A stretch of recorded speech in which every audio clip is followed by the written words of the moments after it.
motion on the clerk general? So moved. And yes. Yes. And there were some requisitions. So moved. And yes. Yes. And Crystal, I know you've got some things. I do have 2 items for discussion. The first is a resolution approving the notice of intent to award the bid to Kinnison Excavation Incorporated for the Dale Acres Sanitary Lateral Replacement Project. Is there a motion? So moved. And yes. Second, okay, is there any discussion on this? No. Wait, and this is, sanitary replacement of Yeah. a line? I Is just there, didn't know if there was any discussion. You said, Crystal said that there was bringing these forward for discussion, so I didn't know if there was something in this that, We just changed the name for not being, what it used to be not on the consent agenda. We just put I think Katie Horvath asked us to change it to items for discussion. okay. So roll call, please. Mrs. Jones? Yes. Mr. Young? yes. Mr. Grossman? Yes. And the second resolution is approving change order number 1 to the contract with Arcon Builders Limited for the Middletown Junction Wellfield project. So moved. Motion? Second? Roll call? Mrs. Jones? Yes. Mr. Grossman? Yes. Mr. Young? Yes. And then the third item I have is not a resolution. I am just acknowledging, or we are acknowledging, the receipt of the annexation of 117.190 acres in Union Township and 129.332 acres in Turtle Creek Township to the city of Mason. And this is a regular annexation. This is the first regular annexation you have or will ever hear. I'm not even sure Commissioner Young has seen a regular annexation because when the law changed in March of 2002, Senate Bill 5 went into effect. That was all the expedited annexations, and that's pretty much all you've seen since then. This will be an adjudicatory hearing, so I'll prepare a script for you. This involves both Union and Turtle Creek Townships, and they have just been served, and they'll have to decide whether to retain outside legal counsel to oppose this. But this will be very much like a courtroom proceeding like you've never seen before, unless they submit affidavits in advance, or if the townships take a position that there's nothing to fight about, or unlikely that they would be successful on the merits.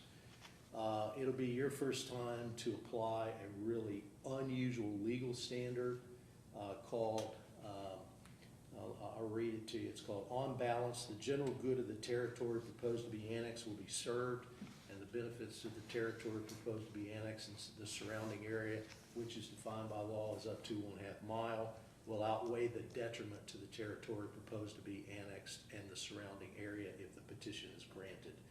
That's the standard that you have to apply in a general annexation. So we haven't had any of these in years. I reflect back on annexations like Kings Island. That was a regular annexation with a room full of people and a lot of court reporters and lawyers and the like. You have the power to issue subpoenas and, if requested, to schedule a court reporter for this type of proceeding. So this will be a first impression for all of you. Well, why would the applicant choose this path over the expedited path? Because the city of Mason will not accept a type 1 annexation. I'm sorry, will not accept a type 2 annexation. They will only accept a type 1 where there's an agreement of the parties. Both townships attempted to negotiate, and I, as their spokesperson, negotiate some agreement which involved compensation, and the property owner declined to agree to the demands of the townships. So this way they only have to have a majority of the owners, 51%, even though they'll have 100% of the owners of the territory sought to be annexed as petitioners, but that's the reason. And so in accepting the, acknowledging the annexation, I imagine some sort of clock starts to tick, and what does the time frame for this? I think we already have a hearing date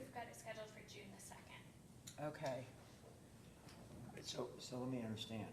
On that date, we're going to take, we're gonna have a transcribed procedure? We're gonna have a sworn testimony like you do in other things.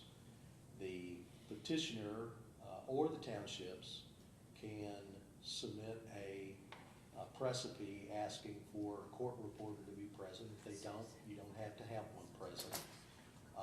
They could in advance submit affidavits, and if they do that timely, based on a timeline and statute, then you would be allowed to consider affidavits as opposed to live testimony.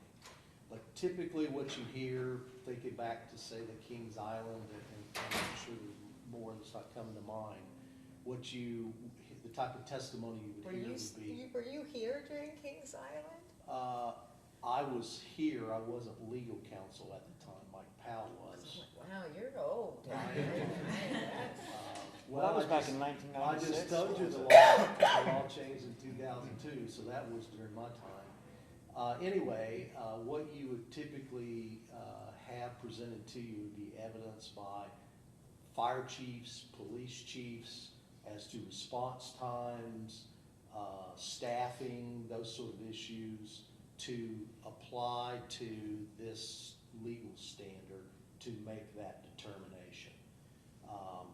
You know, who's got the closer fire station? Can Union Township respond as quickly as Mason can respond? Those sort of things. Public utilities, are they available? And the answer is no, they're not available. That's why the petitioner wants to bring it into the city of Mason.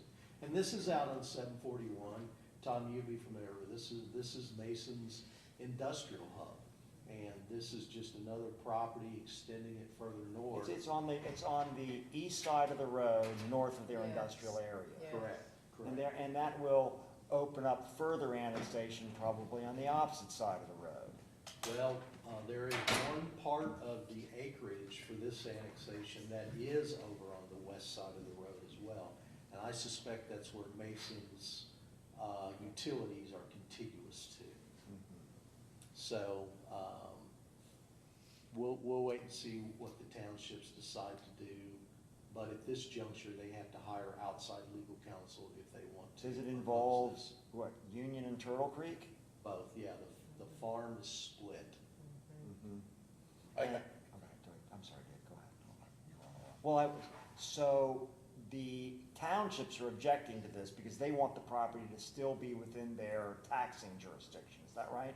The townships are not objecting so far.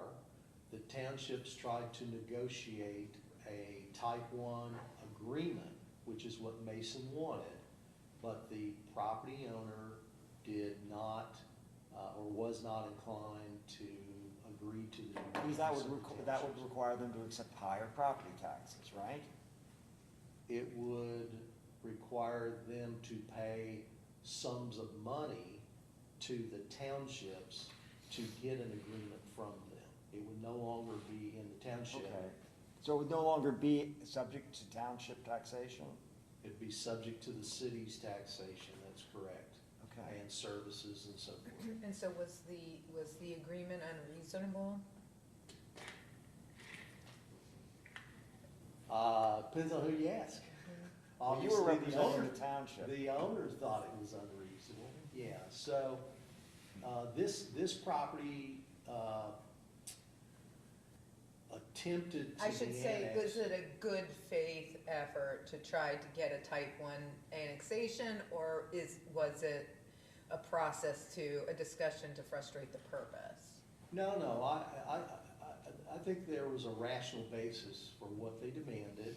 The problem you had here, the rub, if you will, was you had two townships. So you have a big wealthy township like Turtle Creek, and then you have a small township like Union that's got an annual budget of, what, $3.5 million. That's it. But Union was willing to take installment payments over a period of time. Turtle Creek was not, so they weren't exactly on the same page. So that was problematic for the property and for Mason too, because the obligation is that the city has to pay it Obviously, the city then goes and collects it from the developer. I don't completely understand, because like type 1 expedited annexations, right, is the normal that we see? You usually see a type 2. Type 2 And then expedited. we have recently, in the last couple of years, been seeing more type 1s where there's an agreement. So, under a type 2 expedited, the property owner says, I wanna go to a city, and we don't care what the townships say, we're choosing to do it, and I don't think there's lump sum payments or anything like that back. No, there is, the statute says that for real property tax collection purposes, the township gets paid in perpetuity. Mason will not allow it. They never allowed that, because they will be providing all of the services to the property. Oh, so type 2 expedited, the township doesn't get cut out, basically. They get the real estate They tax. get the tax revenue, Oh, yes. okay, so that's the difference, and in this one, they're saying, we don't wanna continue to pay the township, we wanna go to the city, and the city says, the earnings tax is not enough, we want your property taxes too. City wants everything, because they're gonna provide all the services. So what is it that the property owner gets? He gets sewer, water, fire protection from the city as opposed to Union Township or Turtle Creek Township, police protection from the city as opposed to some sheriff or whatever being there. But his real goal is to get sewer and water, is that right? That plus a land use.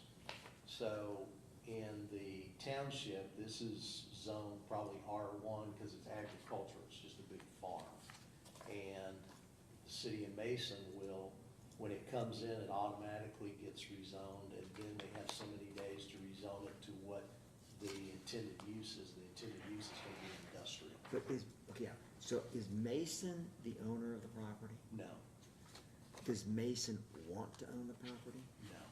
So Mason wants it to be developed with, not with residential zoning, but industrial zoning. Correct. And they're gonna change the zoning. They would change this up. There's a rail spur that comes into this Yeah. property as well, and there's a natural gas line that comes into this So property. what's gonna happen to the value of this property? It's gonna go way up Way up. so the goal of this particular person, he knows that his property value is gonna go way up. Mason will find somebody at some point to go in there and buy it for a much higher price than some residential developer, and he gets the sewers and water, which is gonna cost him more money in the short term, but in the long term, it's gonna be way more valuable to him. That's what's going on. Yeah, and this is another, what I'll call a speculative annexation. You've seen a couple of those, where they don't have an end user. So as far as money up front, yes, the property owner will have to incur all these expenses to get put in that position. And that makes the property more marketable, but they do not have an end user. Sometimes we'll have that already lined up, and it's a little easier to see what's gonna be on the property, but this one, there's not. So we're gonna have, just highlight this for me, we're gonna have a situation where the owner of the property wants to go into Mason, where Mason wants them to come in, and Union and Turtle Creek are willing to do it, but they gotta have a payment, and they're not willing to pay, and so we're gonna make a decision as to whether or not we permit this when the townships don't get the payment that they want. Is that right? That's correct. Okay, well, this is gonna be fun. You summed it up.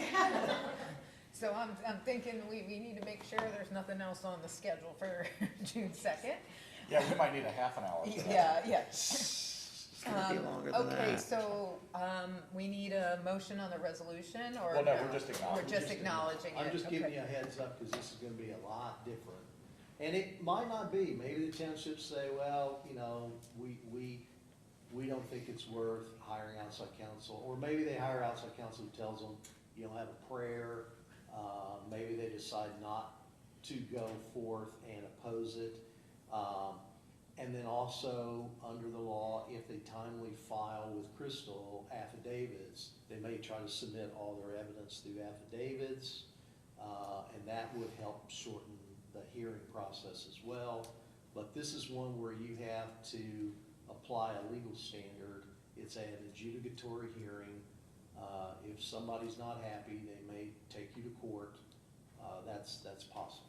Although, what would probably happen is if we deny it, they'll go back to the bargaining table and they'll pay something to the townships that are satisfactory. And Mason, Answer that. can Mason even help the person do that? Mason's responsible for paying it, Oh, is it? yes. Well, what, and they're the ones that have balked at this? Mason, the negotiation is with the property owner, because Mason just passes through whatever that cost is They to the collect. property Well, owner. that's what I, okay, that's what I mean. So, but could Mason decide not to do that? Could they decide, because the property, I could see something like this happening, and this is the first time in 12 years that I've seen something like this. So could the property owner say to Mason, you wanna pass that through to me? You want this to happen? No, you pay it and don't pass it through. Is that possible? Mason would say no. Would they? Yeah, of course they would. Well, I don't know. They got lots of industrial property out there, all the Yeah, way through but to they're- 42. Hey, man, I've been on Mason Council for 11 years. I don't know, but you're right, you might be right, Bruce. I don't know. You're from Mason too, so you know. And the current people there, I'm not as familiar with. All right, Okay. well, this is exciting stuff. More Does to come. Commissioner Jones get to wear a robe? If she wants. A and wig, everything a she powdered wants. And wig. powdered wig. All right, great, more to come. Anything else, Crystal? No, ma'am. Okay, seeing not, I have asked Adam and Nice, as you all have seen, some communication just to kind of set the table a little bit here, just to remind you all during our budget work sessions last fall, we talked about a desire to consider a property tax holiday. And Adam can talk about one of his memos that you've seen about the timing around that, if we should wish to do that. But I also then wanted to pose a question, especially in light of the conversation that's happening around the state with respect to property taxes altogether. What would be the possibilities for us, and is it possible to replace, even if it's just on an annual basis, property tax with an increase in the sales tax? So again, this was just really wanted to continue the conversation that we had during the budget, and I know that we're coming up on some timeframes, but I also have been talking to Auditor Nolan about some of these things too, so we've invited him to be here to be part of the conversation on that property tax stuff. So that's why they're here today. It's an outgrowth of the conversation we had in the fall, and I've sort of maybe complicated things by throwing out something for Adam to research and to talk about with the auditor to see if it's even something we want to continue to think about as a strategy around property tax relief. So with that, I'll turn it over to you, Adam. Sure, I'm gonna approach, if you don't mind, I've got a new and improved handout, I'm really proud of these little graphics. I added a text box, Oh, which is helpful, and just a little graphic about which sales tax is collected. And Did you do it or ChatGPT? I did. Okay. yeah, I don't Very I'll impressive, mess though. with that stuff. You get one? Yeah, this is me at 8 o'clock this morning. So first to talk about property tax reduction from inside millage. You've done that before, you've done tax holidays before. And the way that is accomplished, just as a reminder, is through your annual tax budget process. So as you're putting together your tax budget, you are telling the budget commission what you want to collect from the inside millage. So meaning those 10 mills that the political subdivisions of the state automatically get, and you divide it up amongst municipalities, schools, counties, etc. Mr. Nolan tells me you normally get about 2.57 mils, so that equates to like 0.257% of whatever's collected in that 10 millage. So the way you would reduce that is by acting through your budget process in calendar year. Wait a 20 minute, I'm just trying to follow the math, because I had thought that our inside millage was about 32 million. These Am are I- mills. I know, but you did a calculation there Mhm. that's at 0.25 of what was, Of a percentage of the money collected as well. that was collected, but I thought you said that that was, oh, it was 20 mils. I was thinking 20 million, I'm sorry. Yeah, Okay, there's- I'm yeah, caught up now. The 10 mils are split up, typically 10 mils is 1%. Yeah, And so I'm thinking if you get 2.57 mils, you're getting 0.257% of whatever's collected. yep, I'm following now. Okay, So Adam, just to cut this to the chase. yeah, Well, because we've done this a couple of times before. Most notably, we did it in 2021 Mhm. for applicable to 2022 taxes being paid. And so we have to do it, as I understand it, in the budget year preceding the year in which the matter takes effect. Is that right? that's right, yes. And the reason for, and part of that is because the taxes are collected in arrears. That's correct, Right, so that's why it has to be done that way. that's correct. All right, so I understand that, but there's a further limitation on this, which is based upon the receipts and sales tax, correct? That's correct. Well, the sales tax, different revenue stream with a Oh, I know it's a different different, type but of there's timing. there's a limitation in terms of what we can do based upon sales tax receipts, is that right?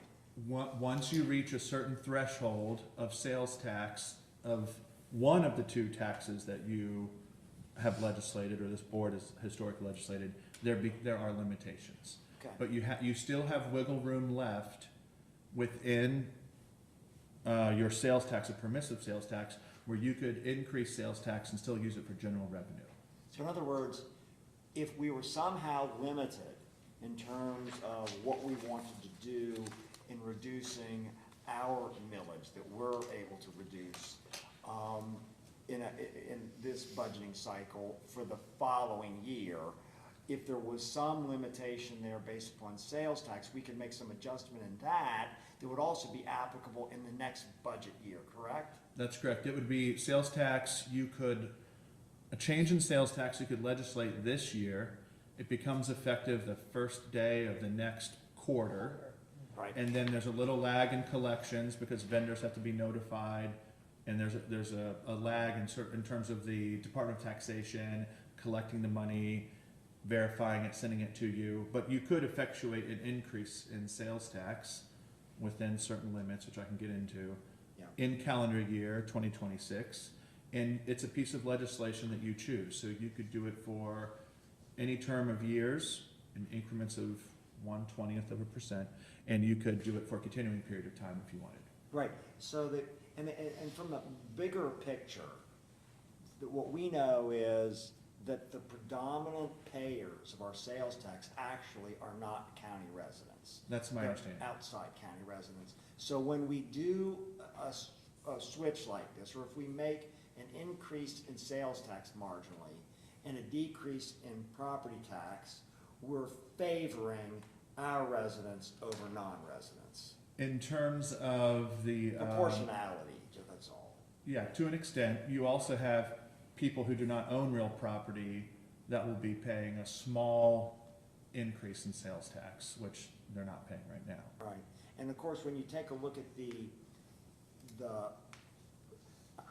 there would always be a question on my mind as to whether or not our adjustment in sales tax somehow affects maybe our sales tax revenue. Because typically, when you raise a tax, that has a marginal effect upon the amount you would recover. Because the more you tax, perhaps the less people want to be affected by that tax, and they buy someplace else. But the fact is, our sales tax is maybe lower than most other jurisdictions, so it didn't have that effect. And we do have the recent experience with levying 0.25% of sales tax for the purposes of, the specific purpose of building the new jail, and we actually saw collections to be a little higher than what is projected to be, even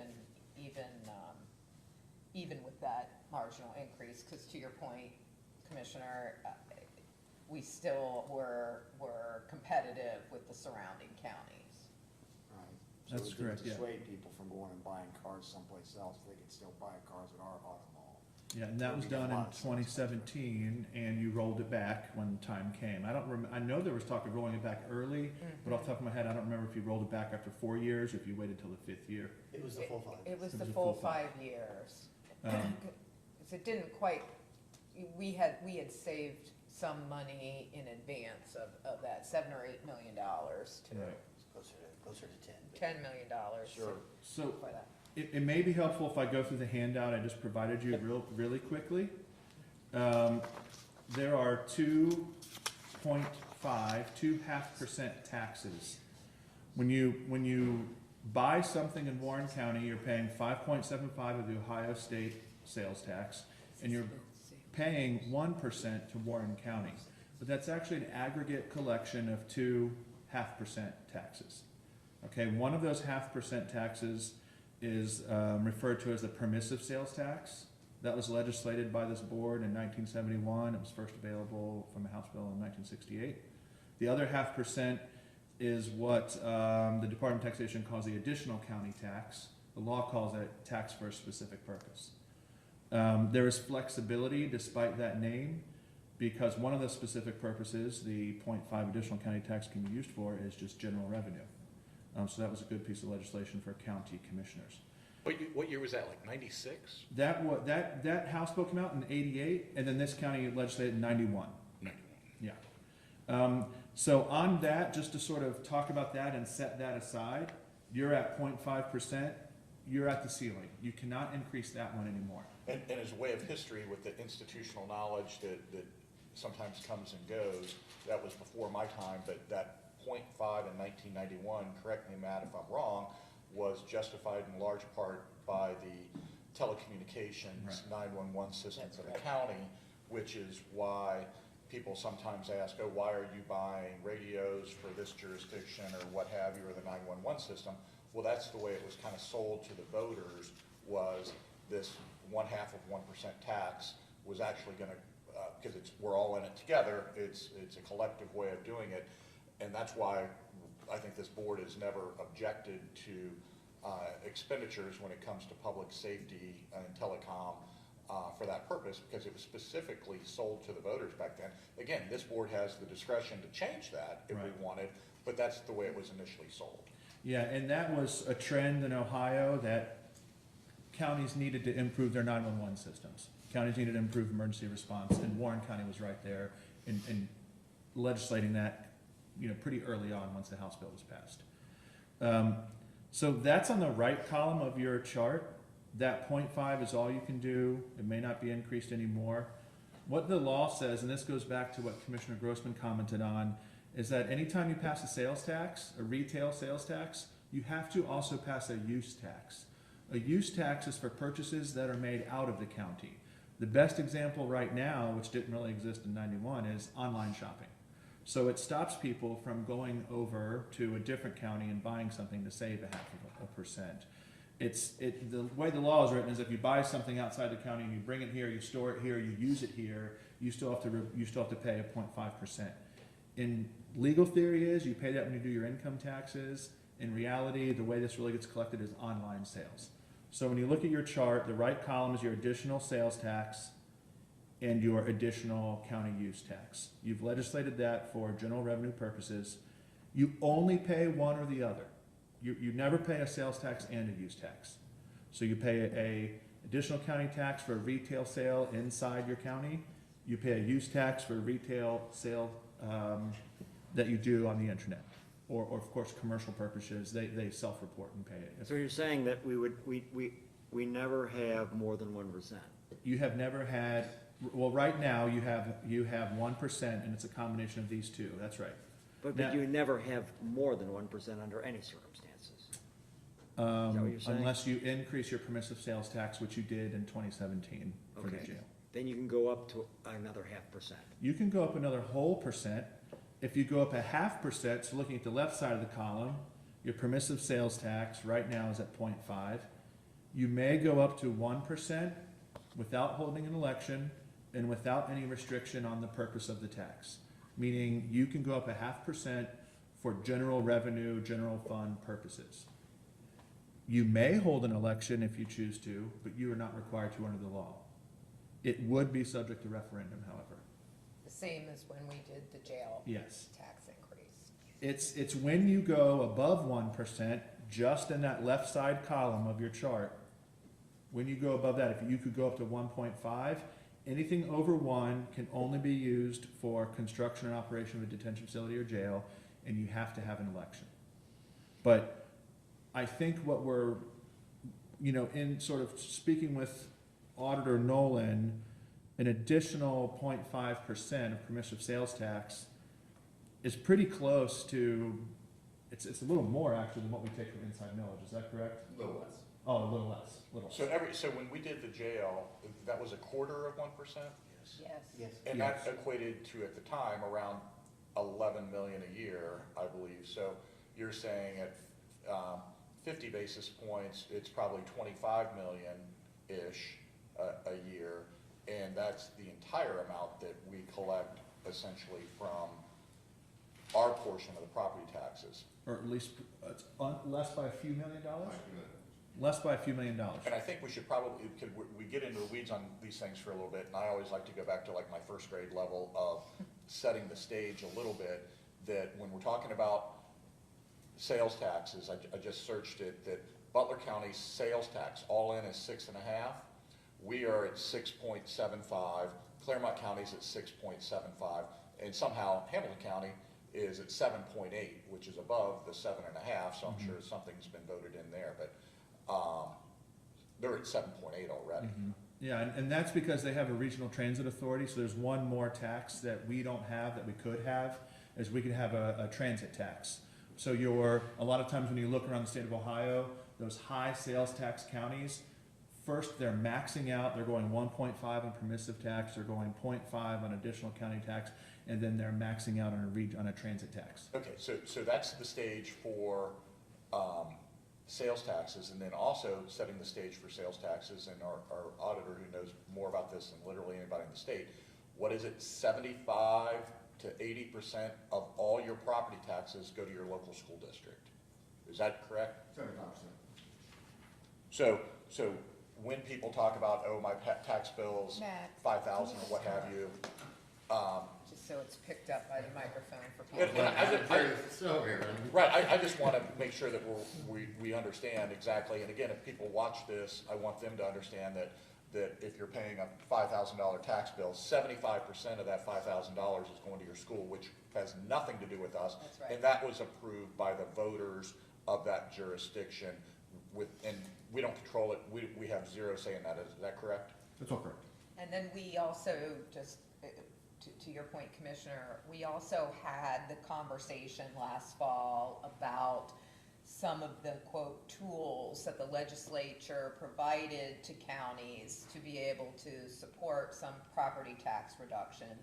But the challenge that we had with that is we had decided as a board, we did not want to impact the locally voted levies for things like schools, and we asked the prosecutor to opine about whether or not it was permissive for us to reimburse those local governments for that lost revenue, for which they said no, it is not legal for us to do that. So that those two tools in effect became not something that we wanted to consider, that we said, let's look at some other options.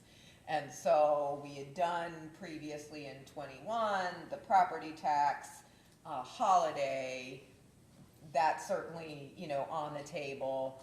But this was sort of an option, just trying to think, is there a way, especially if we lose that revenue altogether, through a ballot initiative, you know, how might we recover? I mean, so those were some of the things that were in the forefront of my mind so that we don't devastate the public services in the process.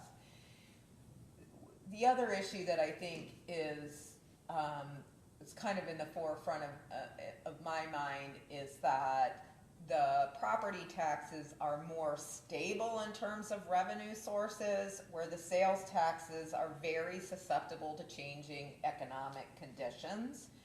And so, you know, how do we account for that fluctuation if we wanted to be able to pursue this path? And I think that's why, you know, there's this construct that is contemplated about having a hearing on an annual basis to be able to look at that and say, do we want to collect our inside millage or a portion of our inside millage? And do we want to levy a permissive sales tax increase to offset that?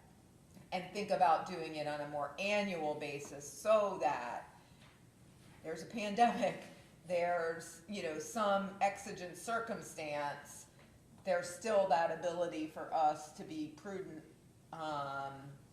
you know, in there. And then you know, with experience, you can always make a different decision and say, you know, after 6, 8, 10 years of this seems like a pretty stable revenue source for us, and you know, you're comfortable making that more permanent. But this was a way to say, okay, is this something that's actually doable? For what percentage of the property tax is it doable for?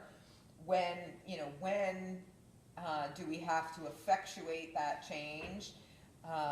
So there's a lot to consider here, I think, just because it is a different type of revenue stream in terms of stability. I mean, Matt, do you have? Before you go on to that, knowing about this conversation, and you touched on something, and with Matt here, you're the guy that can also address this. So the legislature permitted us, as I understand it, one of the tools we were permitted to use was to raise the homestead exemption for seniors. And that was addressed by our commission. I actually, in anticipation of this, asked our staff to get me that discussion because I wanted to do that. And so there was actually a disagreement among our commissioners, and it was a reasonable disagreement, but I wanted to raise it to the level that we were permitted to do so by the legislature. On the other hand, my colleagues, in a perfectly good point, said, what's the impact upon that with regard in particular to schools? And we discussed that topic, and I was saying, well, I think the schools can absorb it. They were saying, I don't think, there are some smaller school systems that this might be adverse to them. And they then led into the Commissioner Jones's comment about, well, let's find out about whether or not we can reimburse them for it. But my position was that let's raise it, but I understand why my colleagues wanted to look at that other question. And then that led into what Commissioner Jones prompted the prosecutor's office to look at, to see if there was another means of giving this property tax relief. Because we all know that, particularly with the senior citizens and the entire state, are upset by their property taxes when they're on fixed incomes. And we know that Auditor Nolan has been working to try to find creative ways to do this. And we also know, as Commissioner Young stated, that the vast majority of the property tax is for schools. We're a very small amount of this.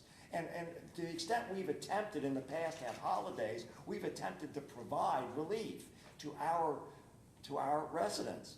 But it's limited in terms of the relief. And when you tell people about this, sometimes people smirk at this because they say, geez, I was still paying a big tax bill, despite what you did. And I said, you're right. That's because we don't influence school taxes. But the other thing is, we could have influenced the revenue to the schools by raising that homestead exemption.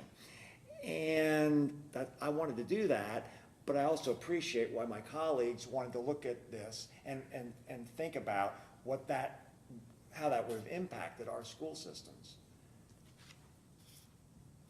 Was that all right, Yeah. Matt? Was that Okay, so- correct? No, yeah, I mean, everything you said is correct. You know, I happen to agree with your colleagues for what it's worth. I wish the legislature had given us more flexibility, you know, that they claim to give us local control, but they hold most of the strings in that local control, which is an issue for me. But that aside, And by the way, but let me make sure, I'm not critical. Yeah, of yeah, my no, I know, colleagues. I just want, yeah, yeah. I thought that the No, point they made was reasonable. I don't Yeah, feel yeah. criticized at all, No. and it's like, we can always come back and revisit that issue at any time. But I think, you know, what we're trying to do is how can we both provide the relief for which we are unified behind that common purpose, and do it in a way that doesn't, really, in my view, usurp the will of the voters who actually voted for those school levies, or the fire levies, or the police levies in their own communities. I mean, that is what I was uncomfortable with. Yeah, and, you know, specifically for Franklin schools, a lot of this is about, for me, and I don't get a vote, but for For Franklin sure. schools that is in such critical financial state and happens to have the largest percentage of people on Homestead in our community, but we don't get to pick and choose, you know, and so it makes it difficult. But since And by the way, I think that came up during our discussion. oh, absolutely, It it did. did. Yeah, yeah. And that's- so, and I appreciated that. And remember, my point, whether it didn't sway my colleagues, but was that I thought that it could be absorbed by the school district, because it was, I don't know, it was a few $100,000 was our estimate of how the impact would be, and I thought that could be absorbed by them, and that it was more possible for them to deal with it, while we really benefited seniors who are hurting. But you know what, this is a reasoned argument, and there's no evil or right and wrong about this. There was just a different perspective and a different way of looking at it. And so I understand that we're limited by this, but how do we go forward? If I understand what you're telling us today, Adam, is that we can do this, but we can only do it this year to affect next year. And we are limited by how much we do it by this revenue and the sales tax. And before you answer that, I think one more bow to put on the past discussion was that I don't think anyone, and that's why I kind of smirk a little bit, I don't think anybody can out fiscally conservative this board. And that's not just a statement, that's a fact. Matt just sent us an email prepared by, was that the auditor, or the state auditor? That was Hamilton County auditor. Which actually looked at property tax rates for the surrounding counties. And what was the net bottom line of that report? That we already talked about sales taxes, so now let's talk about the property taxes for the second, for the surrounding jurisdictions relative to us. And again, we're only talking about, if the average, and I just checked, the average tax bill in Warren County, all property taxes around $4,000. Around 4, yeah. Varies dramatically from one part to the other. Sure, but on average. the average is around 4,000. So everything that potentially, throw in the kitchen sink into anything that we could control is about $1,000 of that. Less. Okay, Less, less than yeah, so less than $1,000 of a $4,000 bill is all that we could actually control. So I want to set the table for that. Now talk about what did that report say relative to how are we doing currently on our property taxes compared to the other jurisdictions. Yeah, And Warren County let me go ahead and say has the something about lowest. Commissioner Young first. He's dead right. Our commission are all unified. I haven't forgotten about the question I asked about 15 Oh, I'm minutes sorry, ago, I'm sorry. so- I'm sorry, are we That's doing all okay. sorts of sub-amendments to you? Yeah, go ahead. Well, what I was gonna say is that this board has been unified to be as conservative and financially responsible as possible. There's only 8 counties that are pay-as-you-go that have no debt. But there's only 3 counties that have a Moody's rating of the top bond rating you can get. This county has been extremely careful with the county taxes, tax burden, and finances. All of us have done that. Which is not to say that there are people that, for political reasons, don't misinterpret what we're doing. But that is, Commissioner Young is completely correct. I leave the floor to you, Madam Commissioner, to get back to your question. I'm going to go back to Shannon's. And that would be, if you had a court reporter, I would ask them to reread the record when the question was asked. You should have objected to a compound question. I think what you were talking about in part was the different revenue streams, and I don't remember if you had what your specific Yeah, I question was looking but- to the auditor to be able to share his thoughts around the stability of the property taxes versus the sensitivity of the sales taxes, and sort of what that trade-off should. Yeah, I think that's a great question because, you know, as a person that studies all this extensively and through Ohio's history, property tax is the most stable tax, right? That is why people ask, why do we have a property tax? All 50 states have a property tax because it's such a stable tax. And why did Ohio's founders say we're going to use this for schools? Because schools are the one part in the Ohio Constitution that we must provide, not fire, not police, schools, public school system, and we use our most stable tax source to do that, property taxes. And so that's where that comes from. That being said, we've all been here for a long time, you would think something like COVID would have a dramatic impact on sales tax, right? We're all locked in our houses, it didn't. Well, thank God that the legislature made the change on online sales, Absolutely. it would have devastated us. Absolutely. There's- But what we've seen in Warren County, unique, this proposal doesn't work in most counties. Doesn't. Flat out doesn't. The idea that you can replace property taxes with sales tax, Ohio-wide, doesn't work. Makes no sense at all. If you did that in Cincinnati, to some extent, people would drive to Kentucky. If you did it in Lawrence County, they'd drive to West Virginia. Replacing property tax with sales tax on a whole in Ohio doesn't work. Replacing a small part of property taxes in Warren County with sales tax can work. One, we're not as close to the border. Two, we have Kings Island and the tourism that make Warren County largely what it is, and we're talking about a small part. Even Warren County couldn't replace all of our property taxes with sales taxes. But we could choose to shift slightly from being property tax based to sales tax based, at least at the county level. So I think this is a great proposal. To what Tom said, I think these discussions are very helpful. I think we've got to have these.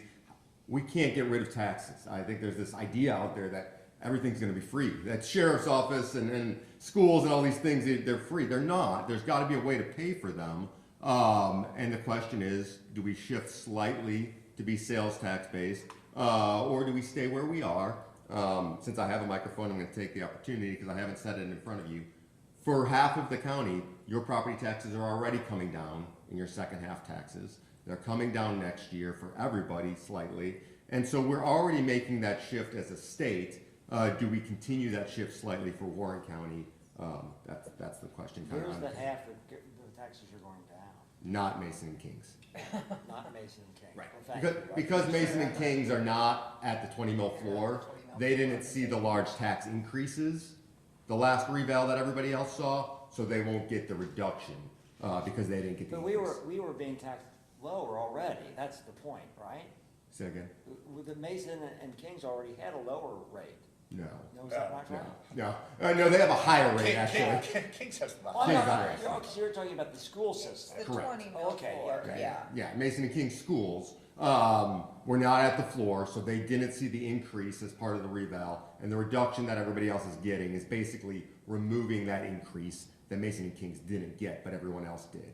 So we'll see that. They smoothed off, the legislature did smooth off in the future so that we won't have those big swings. That's And- exactly right. We will never see large tax increases in Ohio again unless people vote for them.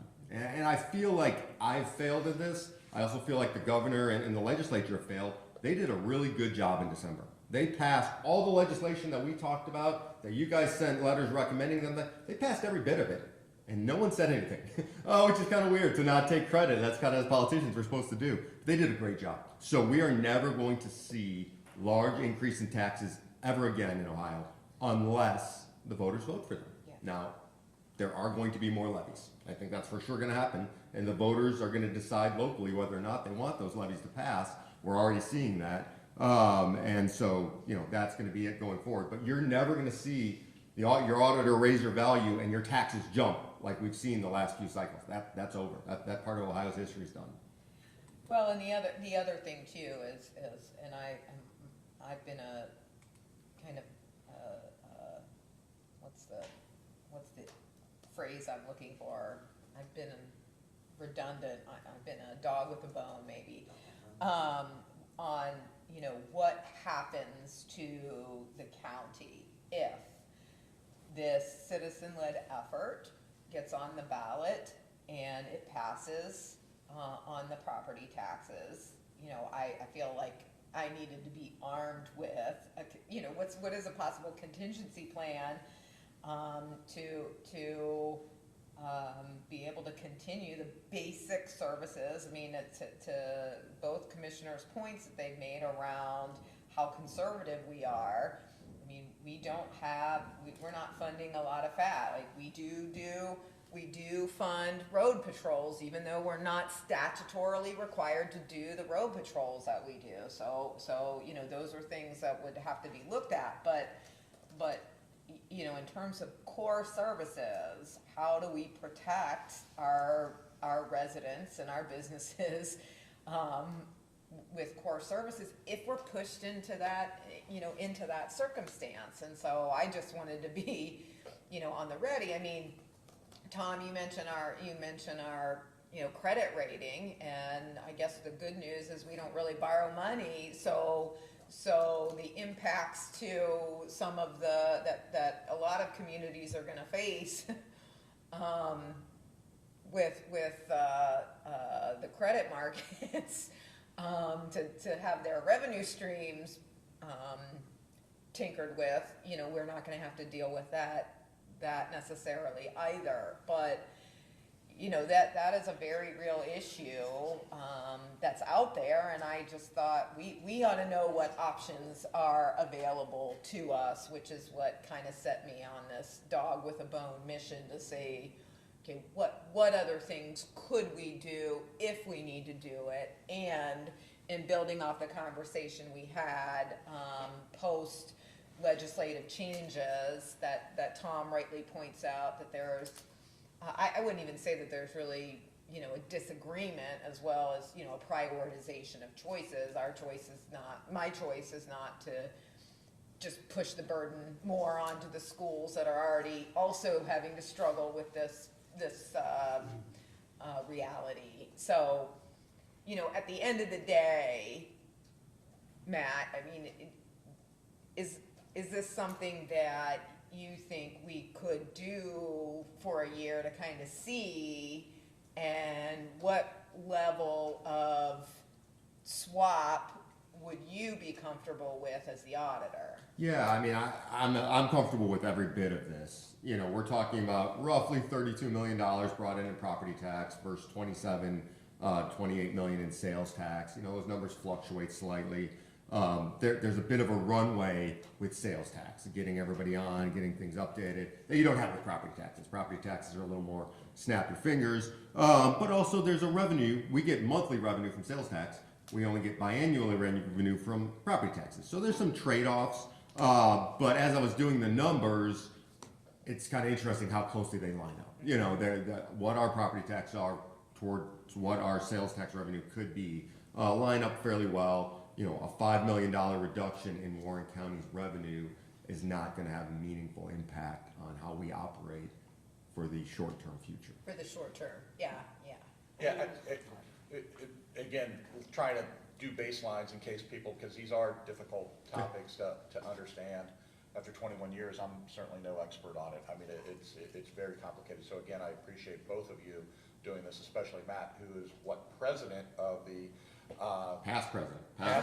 immediate past president of the statewide county auditor association. So literally, he is the authority on this subject in the state. And I gave the real numbers before on the sales tax, and you know, we had one county beat us by 0.25%. So now let's talk about the property tax rates from some of the other jurisdictions in the state, just for discussion purposes here, so we can kind of put a bow on this one. Cuyahoga County, 26.53 total millage. Am I saying that correctly? The total millage? That's it. Hamilton County, 25, so 26.53 from Cuyahoga, 25.76 from Hamilton County. Then Claremont County drops dramatically to 10.7, so good job to them. Our friends in Butler County that have a slightly lower sales tax than us, their rate is 12.13.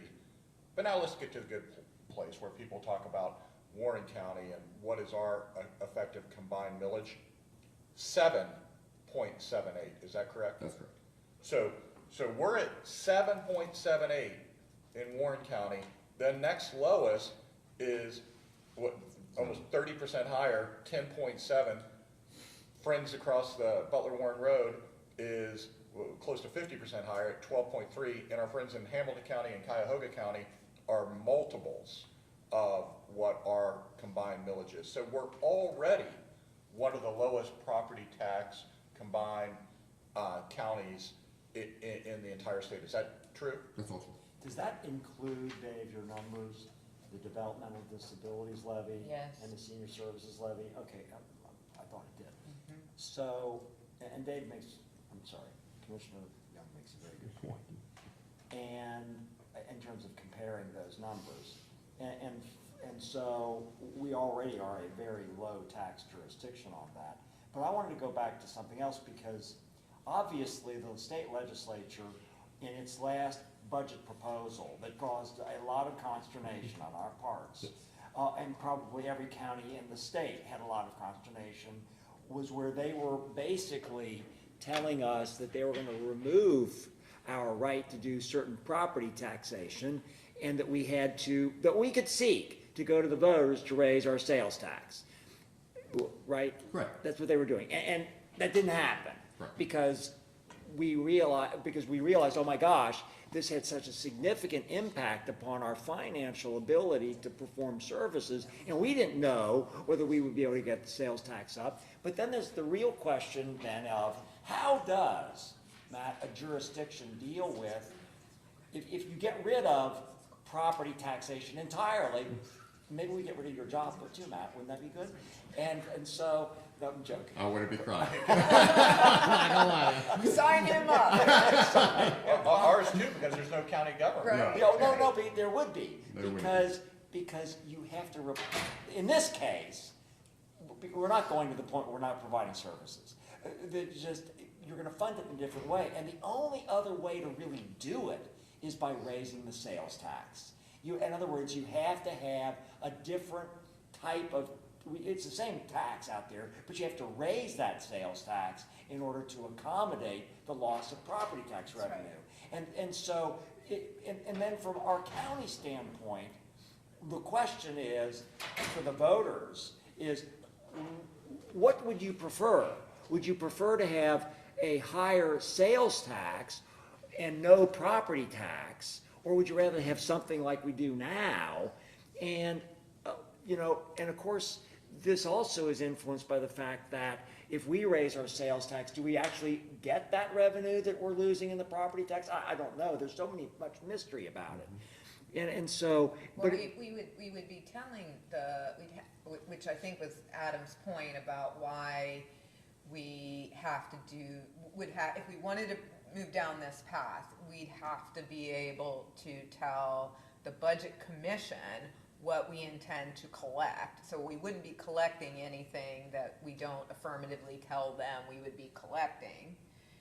And then, we'd have to then levy the replacement sales tax. But I'm talking about a completely different issue here. I'm talking not about the whole point of this work session. I'm not talking about that any longer. I'm talking about, because you get this all the time. You do. Every campaign cycle, we're getting into something like this. And that is, there are a significant number of people who want to eliminate the property tax. But you can't just eliminate it. And the legislature understood that.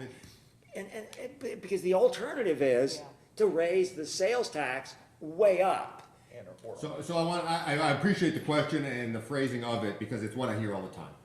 Why don't we get rid of property tax and replace it with sales tax? And we did that math. This math that we're talking about today doesn't do that. This just talks about our little piece Well, of it. I as know, Commissioner that's Young. my point. The cost of replacing all property taxes in Warren County, one of the wealthiest counties in the state with some of the best sales tax, would be over 17% just in Warren County. So we'd have to have a sales tax. But that in and of itself is a myth, because that would assume people would keep buying things here if our sales tax is 17, which they wouldn't. Right. And so it would actually have to go even higher, which would then just, keep effectuating itself, going higher and higher. And so it's not possible. And anybody that's saying it is lying. Yeah, It is not. And the other thing, Art Nolan, the other thing that people don't realize, that this is such an intractable problem too, because on the school levy, on the school mounts, there's all this argument about how, this is a terribly broken system, and it's terribly unfair, and the way it gets equalized all over the place. But here's the big deal. Warren County has some of the best schools in the state, and it's in the interest of our jurisdiction and for our property values and our people here to have the ability to levy school levies so that we maintain that. And if you have some overarching system in the state that basically creates an equivalency or prevents us from doing this, where it takes property tax and gives it to other jurisdictions as opposed to primarily to ours, that's a whole different kettle of fish. Yeah, it's hard. I mean, with as many school districts as we have, it benefits some and it hurts others. And we see that Warren County, like so many things, is a microcosm of the state, because we have some that greatly benefit from the current system, and we have some, Franklin, that don't. And so we see that here, and it's difficult. I get frustrated. I love the conversation, and I think we should be having it more and everywhere, and I love doing it. But I get very frustrated when I read posts and articles that say, it's simple. I had one statewide elected official call me. It's simple, we just do it. There's nothing simple about this. This is what I do all day, every day. No one does this more than I do. It's not simple. I don't have all the answers. I think we gotta have, and there's not one answer that fits everywhere. And so this is just us in our little bubble trying to find something that helps. I think this could do something. And I want to say, I think there are people out there that are really struggling with property taxes. I don't think that's fake. I think that's real, and I want to help them where we can. This might be the best method. I mean, because on that topic, there are creative ideas, and again, we're not the legislature. Right. We're not the ones that are gonna to solve this, but I think our ideas do resonate a lot of times. I mean, we were, our model was what the state adopted on reopening schools during COVID. I mean, we've had, when we used to turn away federal money for things, people all of a sudden started turning away federal money for stupid stuff. So we have been a leader in a lot of these things. And when you talk about politics for a second, I generally don't think about politics, because I've been doing this for 21 years, and I haven't put up a yard sign in 21 years. So, Bless you. As on Tom this weekend, he Yeah. feels differently. But I remember specifically having this conversation then on property taxes when Commissioner Gressman brought up a good point on the schools and the health of our schools and how good our schools are inside Warren County. That means people are attracted. The free market, people go for where they have the highest return on their capital investment, and it overall makes sense for them and their family. That's where people choose to spend their money. And people have chose in mass to lay down roots in Warren County because of, we stay out of people's business, limited government, blah, blah, blah, maybe commissioners and auditors. But for the most part, I think it's because it's economic opportunities and it's schools. It's good, healthy environment that hopefully we set the table of trying to foster that. But when you look at the average appreciation of a home, and if the average home, and we'll lowball it because I think it's higher than this, but even if it's $300,000, it is it right around there? Okay, I'm on fire today on my guesses. So if it's $300,000, and because you're in a great school district and it appreciates a little bit faster than the rest of the market, it appreciates at 5%. That's your net worth went up by $15,000 in that 1 year because your school helped contribute to the value of your home. So your net worth as an individual family went from $300,000 asset to a $315,000 asset. That's how the math works. But in the meantime, your property taxes went from 4,000 to 4,400 because of that. Oh, that's terrible, and it's growing, but in the big picture, my goodness, man, I'll take that trade every day. If I'm growing at $15,000 over here and $400 over there because everything's rocking and rolling and the schools are great. But there are people, to go to your point, there are people that they don't care about that because they're never selling their house. This is where they're staying. They're on It's that- fixed they're on income. fixed income that are not appreciating by $300 or $400 a year, whatever that rate is. So how does a legislature help them? And I think that's a reasonable discussion because it's like, man, maybe everybody's got to pay. You have homestead exemption, and senior citizen, programs and things like that. But there's all sorts of opportunities. But that's the real math for most of the families inside of the county. People are willing to do that, even if the school's property taxes are going up and up, because they know the value of their home keeps going up and up. Yep. And that's the question right there, and it's not easy to answer. And for most of us in this room, that's all good. I will say, in your example, that person's taxes are not going up $400 anymore. They're going up $40. And so that part of that equation is done going forward. But I do think we have to deal with the people that can't afford the original 4,000.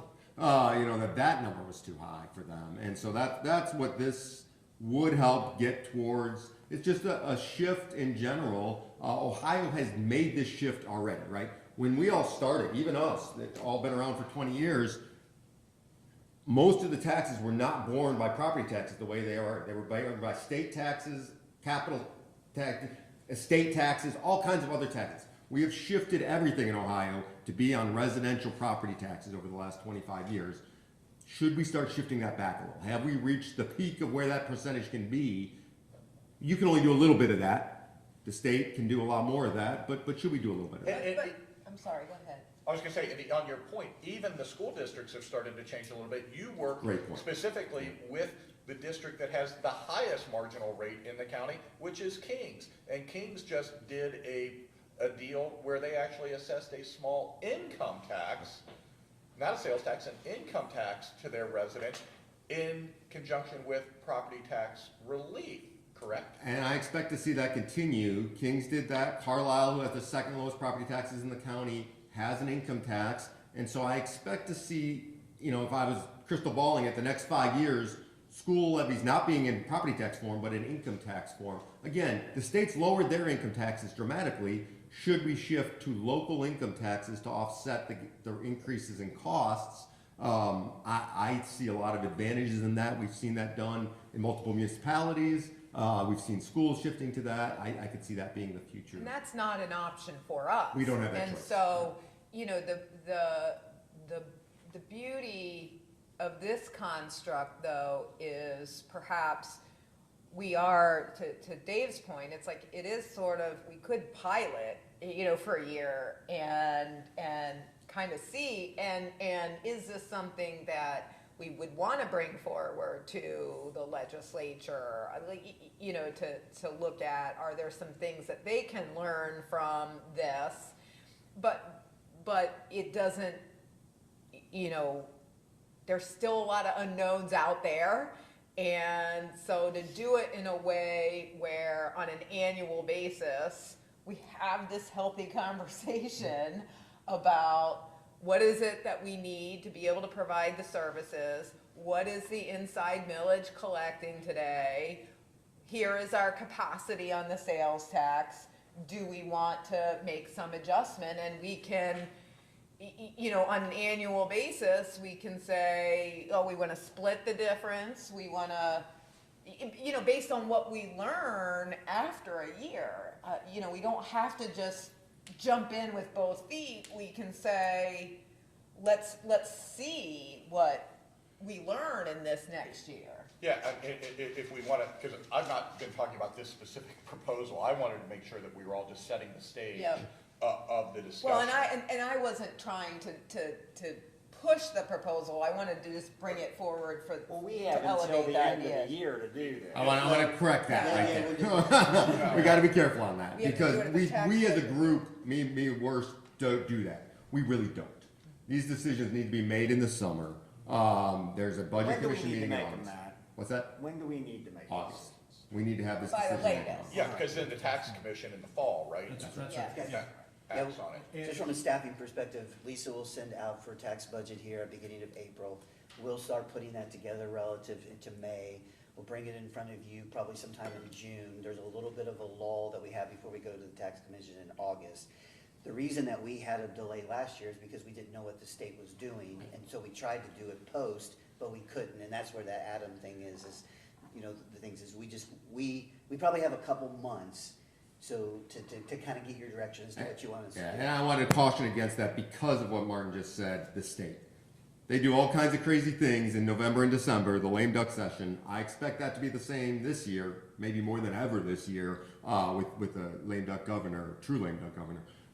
And so I think we've got to make our decisions this summer, regardless of what they're going to do. And then to what Commissioner Jones said, nothing, taking it a little further, nothing stops us from changing it next year, but even more so, we're required to redo it all next year. We have to do it every year and look at it. We don't have a choice but to do that. Before I make any of my comments, Adam, do you have anything else to add to this? On timeline, I just want to really emphasize that what Auditor Nolan said is right. Every single year, you tell the Budget Commission how much of that inside millage you want. You have always historically, traditionally taken the 2.57 mils. But that's something you do every single year, whether I want 0, whether I want 2.75. A point on that is that money just doesn't get collected, and that's the end of it. That money doesn't go to any other political subdivision. So it's not like if you decide not to collect it, it gets to be used by somebody else. That's not the case. The other thing is that legislating an increase in sales tax also takes a little bit of time. You have to have 2 hearings first, just like any other piece of legislation. And at your 3rd hearing, you would legislate it if you chose to at whatever percentage you wanted. And then you have to wait a referendum period, and you have to certify it to the Department of Taxation, which has to be out to the next quarter. And so it's going to also take some time to trickle, and then you wait for the money to kind of trickle in month by month. So it really is sort of a long process in terms of, but you can always repeal a sales tax. You can't decide whether or not to collect inside millage except for that annual budget commission, process. So if you do, I'll just make up a number. And this is not a recommendation, this is not advice, but if you did a 3-year-long sales tax increase, you can always repeal it sooner. But every year you have to decide every year what you're going to take from inside millage. But fair enough. So all I can do is go back and think about our history and the past experience that we do have, because we've done this in the past, and there was a very specific reason why we did this. And number one, I do think this is a healthy discussion. I really appreciate Commissioner Jones, and she has been pushing, with her history in the legislature of knowing when there's a real possibility of they're going to end our portion of property taxes. Well, then how do we pay for the sheriffs? How are we paying for, those are real questions that were really going on there for a while. So I think this is an important discussion. And it's going to sound weird, but again, the older I get, I almost don't care.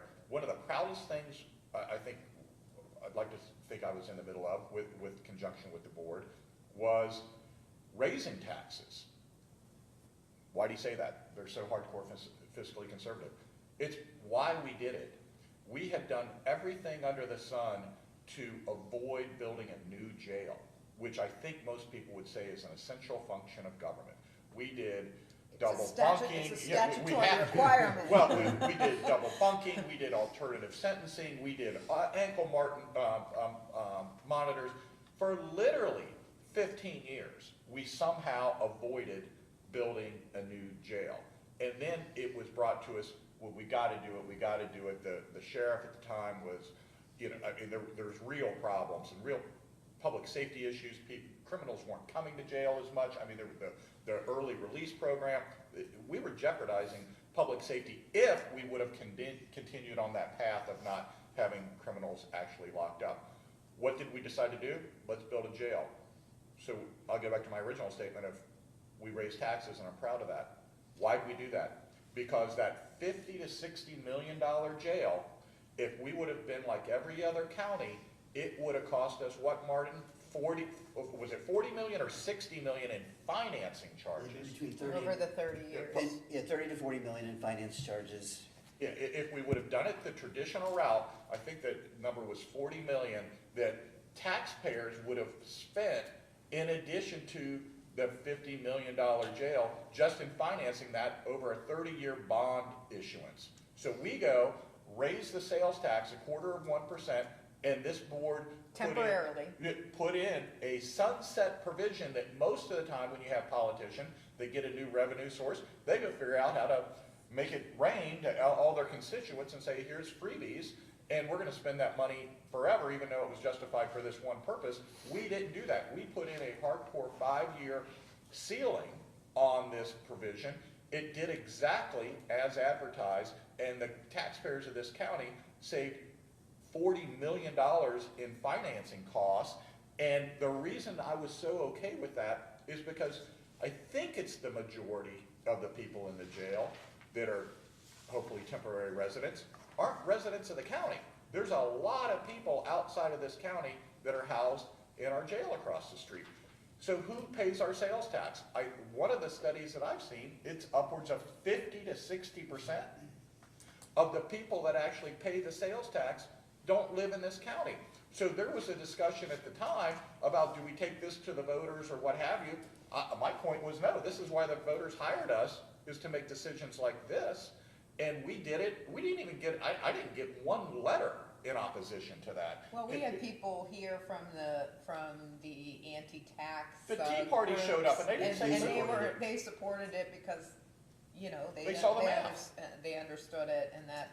But an interesting fact I learned at, I'm on the board of the County Commissioners Association, and we had our board retreat late last week, and I learned there that our colleagues in Greene County are building our exact jail, the same number of beds, doing the same thing, and I was told that, speaking of the time value of money, $82 million is their projected cost for the exact same jail. Wow. So, you know, timing, it's like, these problems, if we don't address them, don't get better with time.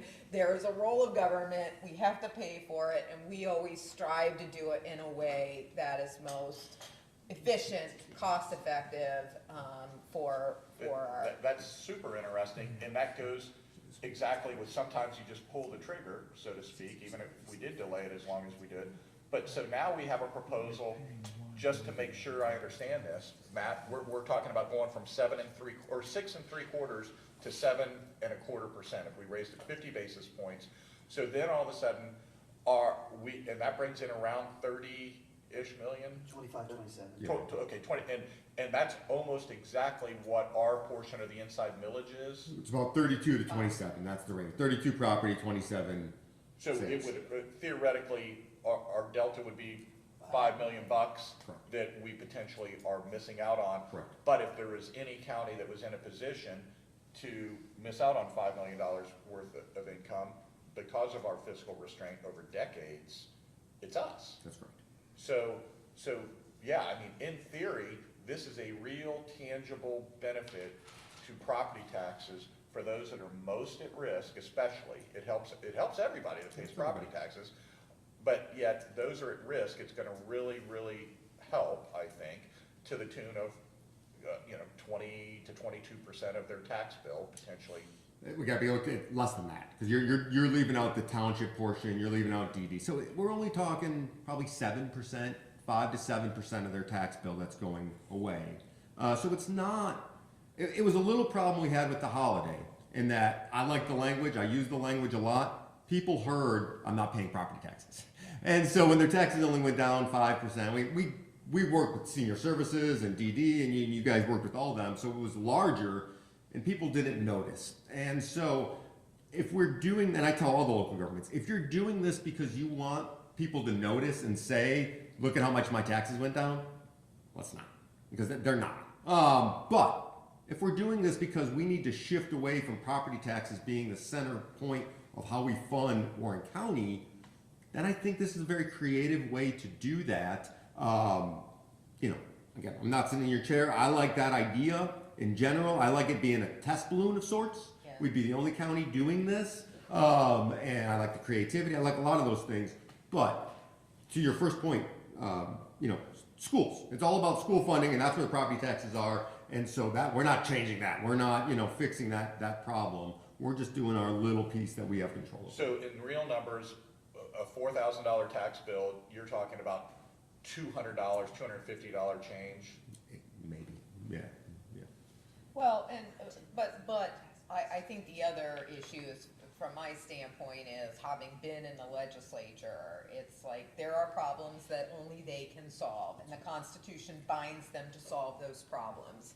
And so to the extent that we aren't, quote, contributing to the problem, starts to isolate where their work needs to continue, because, you know, if we aren't collecting inside millage, then we're able to say, look, we know there's still a problem, but this really is the problem. It's not, you know, this is the challenge that they have to solve. And, you know, I'm a firm believer in, you know, their attempt through that House bill was to say, oh, it's not our problem. You all, we're just gonna unilaterally get rid of it, and you all solve these devastating economic problems in your community, and we don't even have all the tools to do that. Like, we don't have income taxing ability. You know, we don't impact, you know, schools and those sorts of things. So it is a chance for us to be able to continue the conversation with our legislature. And I agree with you, Matt. I think they did some really good work, and you did some really good work as part of that commission, putting forward the recommendations that they adopted, you know, to deal with the valuation issues and so forth. But if we're doing what we can do, it continues to isolate what is the real problem. And, you know, the other thing is that over the last 15 years, the legislature has been reducing income taxes. And, you know, that is putting pressure on, you know, you can't just eliminate that revenue stream and act as if it's not going to put pressure on local voters to have to go and do property taxes. And so, you know, to the extent that we're doing what we can do, I think that's what we should do. So I guess just to bring this to some sort of conclusion, and the reason why I wanted both Adam and Matt here is because there's like a lot of things that we're gonna have to figure out, and I didn't want to get ahead of the board in all the work that'll be necessary to figure it out. I'm not, you know, I'm not even asking that we ratify anything, but just if there's kind of a sense to keep moving forward, then it justifies the expenditure of everybody's time to kind of put this in place. And then, as Adam says, if we then want to move forward, then there's a hearing process, and that timing becomes more acute for us. I mean, from my standpoint, I definitely have an interest in keeping the ball rolling, because again, we can only do what we can do. And again, you know, I loved whoever came up with that idea of a tax holiday. That I thought that was appropriate, but I think it was, well, wait a second, you know, my taxes barely didn't change, especially with the valuation. And that's really what killed it. Right, because a lot of tax bills actually went up a little bit because the property taxes, the valuation numbers went up. So people didn't see it, but from our standpoint, it was real. We really didn't collect $25 million, and the MRDD board didn't collect 20-something. It was $40 to $50 million in taxes that wasn't collected. Well, I mean, Commissioner Young, just to that point, I mean, the previous year in '21, you collected in real property over 20 million. The following year, 163,000.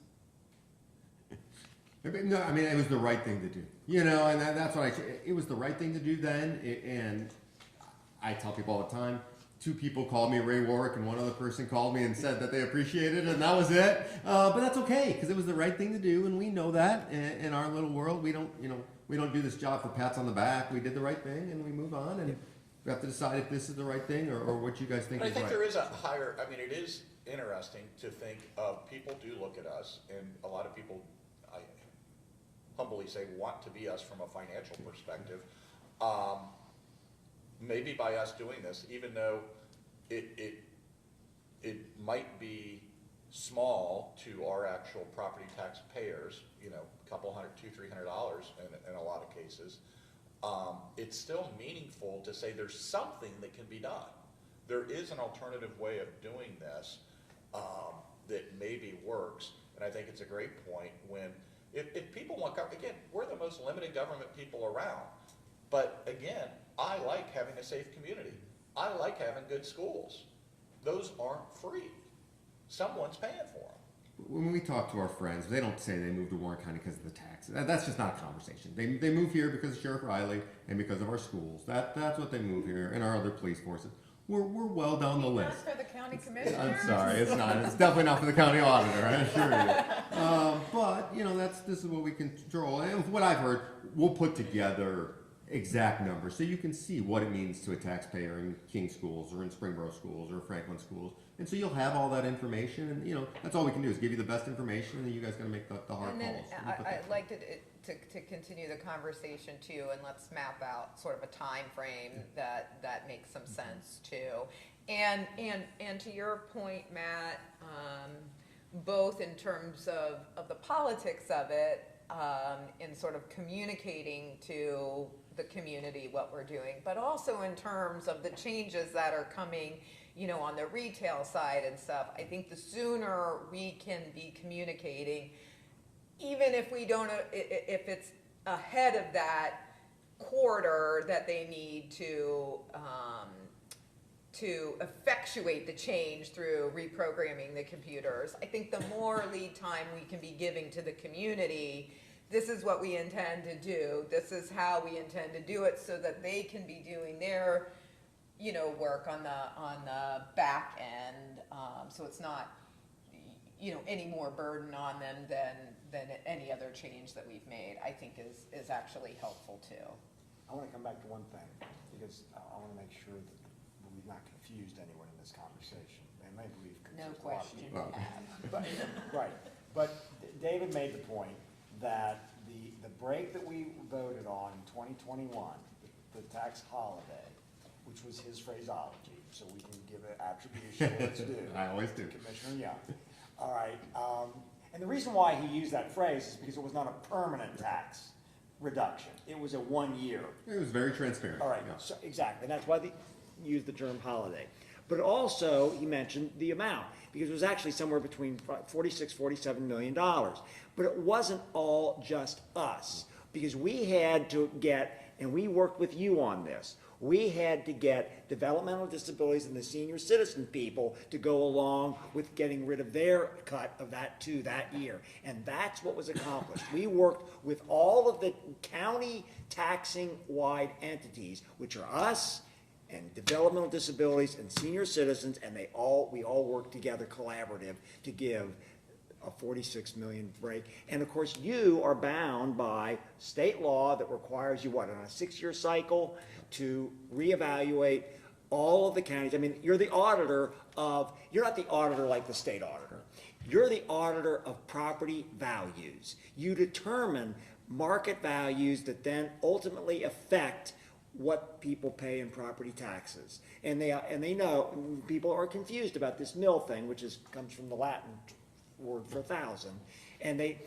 But the state law provides that when you value the true value or the market value of property, which is your basic job, and you do it and you reevaluate it every 6 years, which affects what they pay, and then only 35% of that valuation is taxed, and you only pay one, you're down, you got 1,000, you got to divide it by 1,000 as well. So you take the 35% of the market valuation divided by 1,000, multiply it by the millage, and that's their tax. You really cleared that up for I But am. I want to. Oh, that's true, Don. But I want to pat you guys on the back a little more, because it wasn't just those groups that rolled back their taxes. Because of what you guys decided to do, Turtle Creek Township rolled back their inside millage. Washington Township rolled back their fire levy. Mary L. Cook Library in Waynesville rolled back their levy. Mason Library rolled back part of their levy. So these things do build on each other. The leadership from this board impacts the entire county in different ways that aren't always seen. And those entities all did it. They were all, I don't want to give them less credit. They all deserve credit Yep. too. But it was really a team effort all around the county that resulted in lower property taxes across the county and especially in different areas even more so. So there was a lot to that. I'm not saying this will do that as well, but to our conversation, I think it will. I think everybody's looking for alternative ways, whether it be income tax, based on the tools they have. Every single entity in this county is looking for ways to reduce property tax. Everyone, I talk to them all the time. And so your leadership helps do that and kind of bring that about. It has in the past, and I think it will going forward. And you know what else it did? I don't know. It got an editorial writer in Cincinnati to talk about why don't the Hamilton County Commissioners do this? And so it actually did something that Commissioner Young did a few minutes ago, which was compare what's going on in these other counties with ours, and raised a question of those people and saying, why can't a Hamilton County or some other county do what we do? And the fact is, they could, they just don't. Well, and I think it also speaks to our overall philosophical bent, I think writ large across the county, is when we have collections that are robust, because of whether it's through valuation or increased sales in here, because we've been moving our economy to a more tourism-based economy versus agriculture, you know, whatever the reason, this board has not expanded government necessarily just to spend those resources. And I think we do a really good job of planning out, you know, managing our growth over time. I mean, we spend a lot of our resources on infrastructure, whether it be a jail, whether it be roads. We've done a lot of bridge repairs, bridge reconstruction, and so forth. And so it enables us to manage that growth over time, one-time resources. We don't look at it as sustainable, you know, opportunities to grow government unnecessarily. So, you know, I think we do have a very fiscally conservative approach, and I think our other local government partners, as you point out, Matt, share that approach, is that we're not trying to just grow government for the sake of growing government. We're trying to do it in a way that respects the fact that we are a growing county and government is growing, but doing it in a way where it's holding true to those things that are appropriate for us to be doing. So I think this was a really good conversation. I think we've got some marching orders for us to go back and spend the time to start mapping this out a little bit. And I know there were some questions that were still, when Adam, when you and I talked, there were still some things we'd have to kind of work through. If I may, it may be helpful to the board, I could give you two hypothetical timelines. One timeline for an increased sales tax to be effective first quarter fiscal year 27, and one timeline for an income tax increase to be effective fourth quarter fiscal year 26. And so you can see kind of what's the rush and what's sort of the smoother timeline. And, you know, I agree that the State Department of Taxation needs time to notify vendors and things like that. So earlier of the two, even if your local legislation is completed earlier and it doesn't become effective till 27, it's probably a good idea. And then I won't jumble it up, but you know how property taxes are collected, you know, in February and then again in July. So I think you can look at that timeline and figure that out. And then from there, you can give the prosecutor's office instruction, okay, help us get some, if you're still interested, get some public notices going for some public hearings and start down that path if that's what the board desires. Excellent. If there's anything else you need from me to help you think about this in advance of your next couple of meetings, let me know, or Martin or Susan can reach out to me. But I think we should try to get the two timeline scenarios mapped out and kind of, you know, let's not belabor it, so we have you know, if we can get it, I don't know how long it will take to kind of pull all that together, but I think if we could, you know, sometime after the Easter break, be able to bring the discussion back to the board, to then be able to look at the two scenarios and make some decisions at that point, if that makes sense. I can get that done. Thanks again, Great. Adam. Thank you, Thank you, Bill. guys, appreciate it. Okay, I know we have a couple of add-ons. Martin? Yeah, one of them is, there's two requests from Solar and Water, and specifically Molly Conley, I think, reached out to Crystal. The first is they'd like to see if you'd be willing to recognize April as Native Plant Month, so they would like to send over a proclamation relative to that. But probably the second one is they'd like to sit there and plant a native tree on your behalf at the Conservation Learning Lab. And so it just was, I think. Is that what's the next Yes. to the foundation office? I in had asked, Lebanon? I had asked the same thing, yes, It's actually a really nice, if you've not been there, it's just right here in Lebanon. It's a, you know, as a resident, it's interesting to see like some of the ways that you could, it'll show different kinds of pavers that, you know, help with runoff and other like, it's like, oh, why didn't I think of this? But it's a good little hands-on, you know, I don't own a home anymore, so I don't have to deal with yard work and stuff, but if you do have a home and you're doing, landscaping or, you know, those sorts of things, it's just a great way to see, gosh, what's out there to help us conserve water and keep the runoff going in the right direction, and composting, like all kinds of things that I think are really, so I would recommend you pop on over there. Do you have an issue with either one of those? No issue from my standpoint. Okay. The next is, we do have a resignation letter that came in after this that Crystal needs to read off, please. So I've got a resolution accepting the resignation of Matt Schnipke, Director of Economic Development, effective April 10th, 2026. The motion, second? Second. Yes.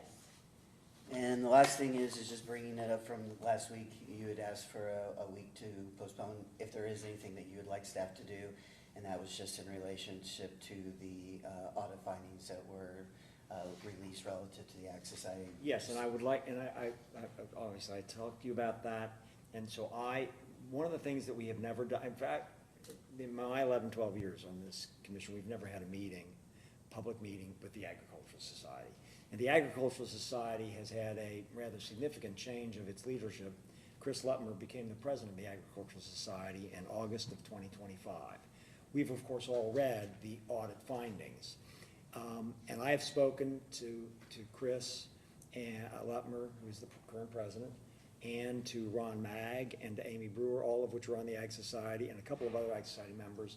And I would propose that before we do anything further in terms of the letter that has been circulated to us, that we have them in, and I understand that this must be in public, so I think it's appropriate to have a public discussion with them about those audit findings, what they have done to address those findings, and what they have done, because we know that there's another audit going on with regard to the 24-25 years, and so I would like to bring them in, and before we do any official letter to them, discuss this with them and the findings of that audit, and ask them what they have done with regard to how they're currently handling the finances of this fairground. That, of course, has been one of the major issues that has been involved, and the public does not know exactly what's been happening here, and I think it's a fair thing and a fairer thing for us both to inform the public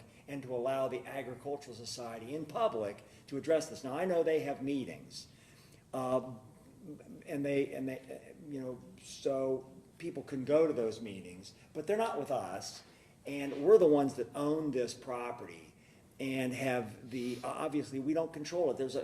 There's criticism of us that's been brought forward here, that somehow we didn't manage something properly, but we don't manage the fairgrounds. And, but the Ag Society does. And I think it's appropriate, and I think we ought to have them in and address these audit findings and what they're currently doing and how they're addressing the current years with their new management. And so I'm proposing that we bring them in next week. Now, I asked them if they could do it this week. And there's a lot of spring break going on.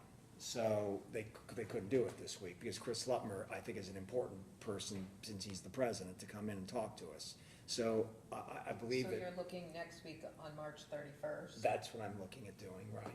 So what is on the calendar for March 31st? As of right now, we just have clerk general on the Okay. 31st. So I thought that would be appropriate time for us to bring them in and let us ask them questions.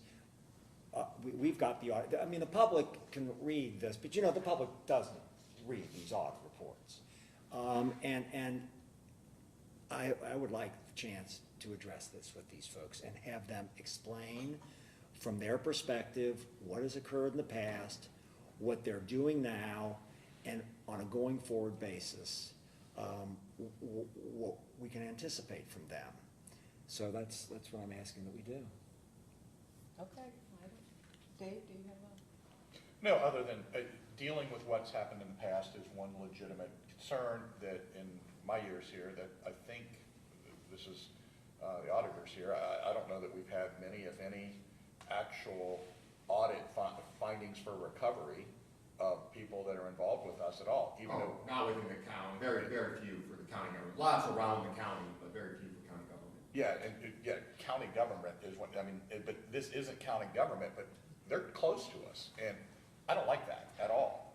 That now, and it's been decades of, we've got 92 acres of that are it's a taxpayer asset. Is this the highest and best utilization for that entire 92 acres to have the county fair there for, it's utilized a couple of weeks out of the year on the entire property? What do we do with that? And then you get into all the problems that have been going on in the past with horse boarding and subsidized rents and all that type of stuff, that I think all that stuff needs to be discussed, because from my standpoint, I'm not happy with it.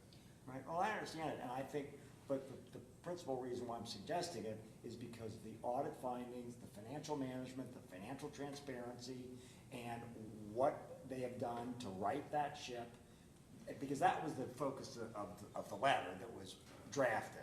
Yeah, but since then too, we've learned that the staff, there's been some staff resignations, there's been board resignations, there's been a lot of mismanagement, or I should say dysfunction happening, and so I think that makes some sense. The other thing though that I think is really important, and Tom, you sort of alluded to this, is that I'd really like for the prosecutor to be able to report clearly around what it is the Ohio Revised Code allows us to do and doesn't allow us to do with respect to this particular property, because I think that there's a lot of, we know that this is a really arcane statute.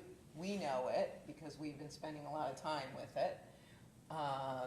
Not a lot of case law around it. When I talk to my other county commission colleagues around the state, whether it's urban, suburban, rural counties, this is a constant point of contention.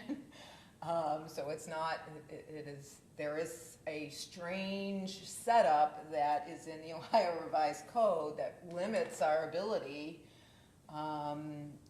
to do certain things, because it empowers the fair board to manage the property. So I think having a clear understanding of what that is for the public would be helpful too. Right, sure, and I agree with that, and I think it's overdue that we do this. I think in part, the public has to understand that because of the way, which Commissioner Jones just mentioned, the state law has set up that where there is a fair, the control of that property is not by the commissioners, despite the fact that we own the property. And a fair point that Commissioner Young makes, which is when there are audit findings, including findings of recovery from certain agricultural society members, that is a matter that reflects upon our commission and our potential, perception of the public of what are we doing. So I think we should air this out, talk to the people involved, so the public knows what's going on and why. That's it. Guess I can wait one more week. Okay. Okay, thank you. Okay, That was it. anything else? Okay, great, do I have a motion to adjourn? Motion to adjourn. Second. Yes. Here's signers for you.